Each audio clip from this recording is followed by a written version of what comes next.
নমস্কার বন্ধুরা, আমি নবনীতা দে সরকার। সবাইকে স্বাগত আমার চ্যানেল লার্ন সিঙ্গিংয়ে। আজকের গানের ক্লাসে আমরা শিখব তালের একটি ভীষণ ইম্পর্টেন্ট রেওয়াজ পদ্ধতি। তাল একটি অবশ্যই মিউজিকের প্রধান ব্যাকবোন, যেটিকে আমাদের মাস্টার করতেই হবে, সে আমরা যে কোনো রকমের গানই গাই। তো তাল সম্বন্ধে ভীতি বা তাল সম্বন্ধে একটি ল্যাক অফ কনফিডেন্স প্রচুর শিক্ষার্থীর মনে থাকে। তো সেইটিকে কাটাবার জন্যই আমার আজকের এই রেওয়াজ পদ্ধতি, যেটা আমি তোমাদেরকে ডিটেলসে দেখাবো, এবং লাইক আ কম্পারেটিভ স্টাডি আমি দেখাবো যে তালকে বিভিন্নভাবে তালের সাথে কিভাবে আমরা রেওয়াজ করব। তাহলে চলো দেরি না করে শুরু করছি আজকের ক্লাস। তার সাথে বলে রাখি, আমার অনলাইন এবং অফলাইন ব্যাচের সাথে যুক্ত হতে চাইলে এই মুহূর্তে স্ক্রিনে দেখানো নম্বরে ফোন করে যোগাযোগ করে তোমরা নিজেদের ব্যাচ সম্বন্ধে জেনে নিতে পারবে। তালকে রপ্ত করার বিভিন্ন রকম রেওয়াজ পদ্ধতি আছে। নাম্বার 1, প্রপার তালে প্রপার বিটের সাথে গাওয়া, যেটাকে আমরা বলছি বরাবর লয়ে গাওয়া, বা তাল পড়ছে তখনই কথাটা বলছি, সেটা হচ্ছে তালের সাথে সাথে গাওয়া।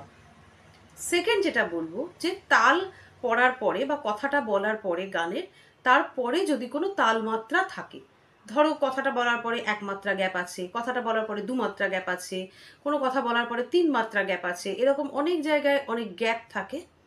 তো সেই মাত্রার গ্যাপটাও কিন্তু আমাদের মাইন্ডে ক্যালকুলেটিভ ওয়েতে গাইতে হয়, নইলে পরের লাইনটা উল্টোপাল্টা জায়গা থেকে বা বেতালে পড়ে যায়। আর থার্ড যে প্রসেসটা বলবো, সেটি কখনো কখনো প্রচুর শিল্পীরা যারা গান বাজনা করেন তারা মানে অনেক সময় গানে স্বরলিপিতেও থাকে, বা অনেক সময় ইন্টেনশনালিও সেই জিনিসটাকে করা হয় ভীষণভাবে তালে রপ্ত হয়ে যাওয়ার পরে, যেটা গান পরিবেশনের সময় অনেকাংশেই সৌন্দর্য বৃদ্ধি করে। সেটি কি? সেটি হচ্ছে অফ বিট। তো অফ বিটে অনেক সময় অনেকে খুব কুশলতার সাথে এই অফ বিটটা গানের মধ্যে প্রয়োগ করেন, সে ক্লাসিক্যাল বলো বা বাংলা গানই বলো। তো সেই রকমভাবে প্রয়োগ করতে পারলে অফ বিট মানে হচ্ছে প্রথমে তালটা পড়বে, তারপরে আমি কথাটা বলবো। এটি কিন্তু সাধারণ প্রসেস থেকে একদম আলাদা। কেন কি? সাধারণ প্রসেস আমরা কি বুঝি, যে তাল পড়বে তার সাথেই কথাটা বলবো। তো অফ বিটটা হচ্ছে তাল যখন পড়ছে তখন কিন্তু কথাটা বলবো না, whereas আমার হাতটা যখন উঠে যাচ্ছে তালটার ক্ল্যাপটা দিয়ে, সেই সময় কিন্তু কথাটাকে প্রনাউন্স করতে হয়। কাজেই এই অংশটিকে ভীষণ ক্যালকুলেটিভ ওয়েতে গাইতে হয়। তো সবটা প্রসেসে আমি তোমাদের একটা একটা করে দেখাচ্ছি। তো চলো আমরা শুরু করছি নাম্বার 1 প্রসেস। প্রথম প্রসেসটা আমি তাল বিট দিয়ে দেখাচ্ছি, যে তালের বিটের সাথে আমি সিম্পল সারেগামাটা দিয়ে দেখাচ্ছি যে কিভাবে আমরা প্র্যাকটিস করব। ধরো আমি যদি এরকম তালের সাথে সাথে করি, যে সা রে গা মা পা ধা নি সা, এটা এবার তালের সাথে সাথে আমি হাতে ক্ল্যাপ দিয়ে দিয়ে করবো। মানে কিরকম শুনতে লাগবে? সা রে গা মা পা ধা নি সা, সা নি ধা পা মা গা রে সা। এটা হচ্ছে নাম্বার 1 প্রসেস, যেটা হচ্ছে একদম বরাবর লয় চললো, মানে প্রতি মাত্রাতে আমি একটা একটা করে নোটস বললাম, করে গাইলাম। এইবার ধরো সেকেন্ড যে পদ্ধতিটা বলবো, সেটা হচ্ছে আমার যদি তালের পরে কিছু গ্যাপ থাকে, ধরো 2 মাত্রা গ্যাপ বা 3 মাত্রা গ্যাপ, তাহলে সেটা কিভাবে রেওয়াজ করব সেটা দেখো। আমি এভাবে করব, সা রে গা। এখন কিন্তু শুধু সা বলছি না, সা এর পরে একটা নোট এক্সট্রা বলছি, মানে সা রে, দু মাত্রা করে প্রতি তালে বলছি। গা মা পা ধা নি সা, সা নি ধা পা মা গা রে সা। এবার আমি 3 মাত্রা বলবো, তাহলে কিরম হবে? সা রে গা মা, তার মানে এখানে 1 পড়লো, 1 2 পুরো ক্যালকুলেটিভ ওয়েতে যাবে। সা রে গা মা পা ধা নি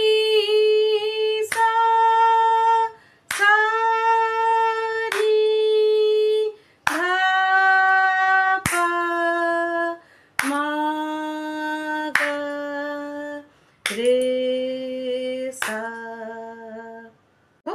আমরা এটাকে গোটাটা সারেগামাটা নিয়ে প্র্যাকটিস করি। কিভাবে যাব?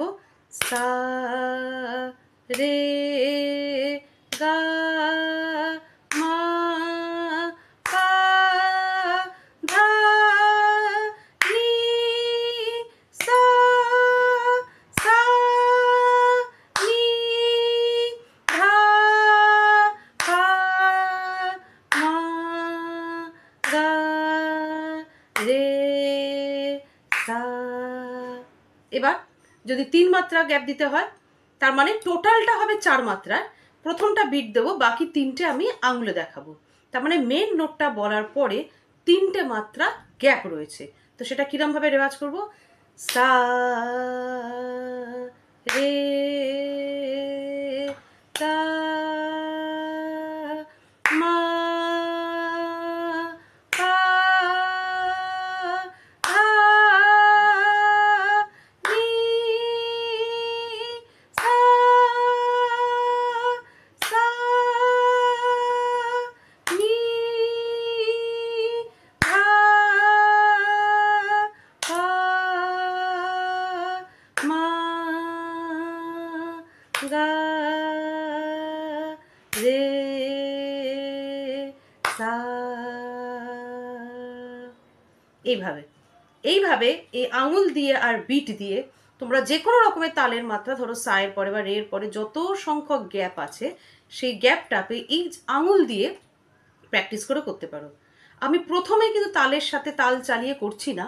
প্রথমে এই জন্যই তাল চালিয়ে করছি না, কারণ তাল চালিয়ে যদি করি তাহলে তাল যে মানে সেই কিন্তু আমাকে রিদমটায় হেল্প করছে, কারণ সেই আমাকে রিদমটা দেখিয়ে দিচ্ছে। তো তাল যদি অফ হয়ে যায়, ধরো যদি তবলা প্লেয়ারের সাথে প্র্যাকটিস করো, তিনি যদি হাতটা না বাজান, বা যদি তালমালার সাথেও প্র্যাকটিস করো, সেটাও যদি ইলেকট্রনিক্সটা যদি না বাজে, তখন কিন্তু একা যখন আমরা করতে যাব তখন এই ক্যালকুলেশন উল্টো হয়ে যাবে। কাজেই আমি বলবো একবার বিটের সাথে প্রত্যেকে প্র্যাকটিস করে নিতে পারো জিনিসটা বসিয়ে। তারপরে কিন্তু অবশ্যই একবার না একবার তোমাদের কিছু তালের হেল্প ছাড়া, কিছু ইনস্ট্রুমেন্টের হেল্প ছাড়া শুধু নিজে ক্যালকুলেশনটাকে হাতে করতে হবে, যাতে নিজের মধ্যে আগে সাইকেলটা ভালো বসে। নিজের মধ্যে যদি সাইকেলটা না ভালো করে বসে, তাহলে কিন্তু তাল চললেও তালের সাথে করলে তোমাদের তালের সাথে মিলবে না। কাজে এটা খুব ইম্পর্টেন্ট যে without any help of any bit, কোনো ইলেকট্রনিক্স বিটের হেল্প ছাড়া নিজেরা আগে হাতে করগুনে নিজেদের করগোনার সময় বা নিজেদের ফিঙ্গারিংটার সময় যে ইউনিফর্মিটি মেনটেন হচ্ছে কিনা, সেই রিদমিক ইউনিফর্মিটি থাকছে কিনা, সেইটা দেখাটা ভীষণ জরুরি। এবার আমি যে প্রসেসটা বলবো সেটি ভীষণ সুন্দর একটি প্রসেস অফ বিট প্র্যাকটিস করার জন্য। তো অফ বিটটা কি? নামটাই হচ্ছে অফ বিট, তার মানে প্রপার বিটে কথা বলবো না। ওয়ারাস যখন বিটটা ছেড়ে যাবে সেই সময় প্রনাউন্সিয়েশনটা করতে হয়। তো সেইটা কিভাবে প্র্যাকটিস করব? খেয়াল করো, আমি যখন আগে তোমাদের দেখালাম তখন কিরম দেখালাম? সা রে, তার মানে বিট পড়ছে, তার সাথে আমি আমার নোটসটাকে প্রনাউন্স করছি। এইবার বিট পড়বে তখন প্রনাউন্স করবো না, তখন সাইলেন্ট থাকবো। যখন হাতটা উঠবে তখন প্রনাউন্স করবো। যেটা কিরকম শুনতে লাগবে দেখো, সা রে গা মা পা ধা নি সা সা নি ধা পা মা গা রে সা। এক মাত্রা অফে গেলাম, এক মাত্রা অফে গেলাম, তার মানে সা বলার আগে একটা মাত্রা আমার গ্যাপ হলো। এটাকে হচ্ছে অফ বিটের গান। খুব সুন্দর শুনতে লাগে বিভিন্ন গানে। যেমন ধরো আমি একটা ছোট্ট এক্সাম্পল দিচ্ছি, এই বাংলা গানটি তোমরা ধরতে পারো, নিঝুম সন্ধ্যায় পান্থ পাখিরা। খেয়াল করো প্রত্যেকটা জায়গা কিন্তু আমি বিটে বিটে গাইছিলাম, ঠিক যখন পান্থ কথাটা এলো তখন কিন্তু একটু অফ বিট হয়ে গেল। যেমন আবার খেয়াল করো, নিঝুমো, নিঝুমোটাও অফে পড়লো, সেটাই শুনতে কিন্তু ভীষণ সুন্দর লাগে। আমি যদি নিঝুমো সন্ধ্যা এটা করি, মোটাই শুনতে সুন্দর লাগবে না, বা শিল্পী সেভাবে গানও নেই। কিভাবে হয়েছে? নিঝুমো, মানে এই বিটটা পড়লো, তারপরে নিঝুমো কথাটা ধরা হলো। নিঝুমো সন্ধ্যায় পান্থ, এই যে বিট পড়লো, পান্থ পাখিরা, তার মানে নিঝুম সন্ধ্যায় পান্থ পাখিরা বুঝিবা পথ ভুলে যায় ঝুমু সন্ধ্যায় পান্থ পাখিরা। তাহলে এইটা হচ্ছে অফবিটের একটি ভীষণ সুন্দর প্রয়োগ, যেটি গানটিকে একটি আলাদা রকমের সৌন্দর্য এনে দেয়। তো এইবার চলো দেখে নিই, যদি কখনো অফবিটে আমাকে দুমাত্রা ছাড়তে হয়, তার মানে কি? অফবিটে দুমাত্রা ছাড়া মানে কি? আমার গানটা বলার আগে দুটো মাত্রা চলে যাবে, তারপরে আমি গানটা ধরবো। তার মানে সা রে গা মা পা ধা নি সা সা নি ধা পা মা গা রে সা। তো কম্পারেটিভ স্টাডিটা লক্ষ্য করো, আমি কিছুক্ষণ আগে তোমাদের দেখালাম সা, তার মানে সা প্রপার বিটে বলার পরে দুমাত্রা করলাম, আর এক্ষুনি দেখালাম সা, তার মানে কি দুটো মাত্রা সা বলার আগে গাইলাম। তো এটাই হচ্ছে প্রপার বিট আর অফ বিটে দুটো আলাদা আলাদা মজা। তো দুটো রকমের আলাদা আলাদা গায়কী। এবার একবার তালের সাথে গিয়ে দেখিয়ে দিয়েছি, আমি এক্ষুনি ত্রিতালটা চালিয়েছি। তো দেখো, আমি যদি বরাবর লয় করি এবং তারপরে এক মাত্রা পরে বলি, তাহলে কিরম হবে? সা রে গা মা পা ধা নি সা, সা নি ধা পা মা গা রে সা। এবার আমি এক মাত্রা মানে সায়ের পরে গ্যাপ দেব। তো কিরম হবে?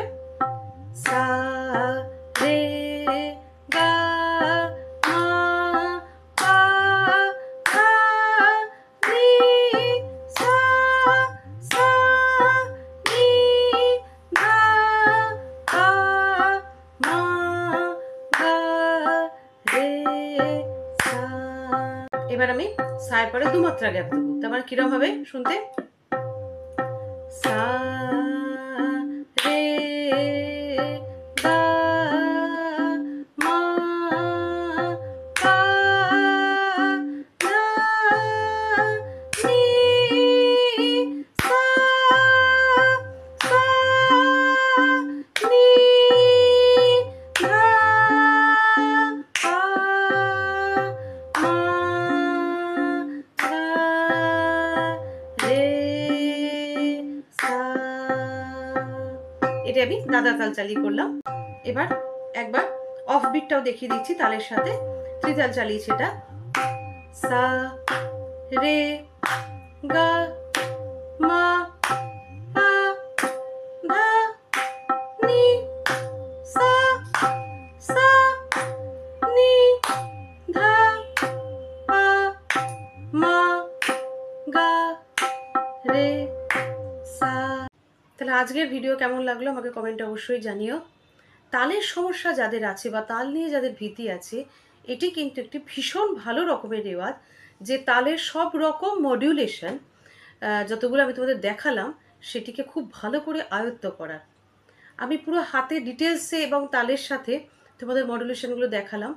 আশা করি তোমরা এভাবে রেওয়াজ করে উপকৃত হবে। তো ভিডিওটা ভালো লাগলে করে দিও লাইক, আর বন্ধুদের মধ্যেও করে দিও অনেক শেয়ার, যাতে সবাই এই পদ্ধতিতে রেওয়াজ করে এর উপকারিতা পেতে পারে। আর চ্যানেলে যারা নতুন বন্ধুরা, চ্যানেলটিকে সাবস্ক্রাইব করে পাশের বেল আইকনটা প্রেস করে দিও, তাহলে আবার ভিডিও আপলোড হলে তোমাদের কাছে নোটিফিকেশন পৌঁছে যাবে। আজকের ক্লাস এখানেই শেষ করলাম। সবাই খুব ভালো থেকো, খুব ভালো করে রেওয়াজ করো, আর খুব সুন্দর সুন্দর গান করো।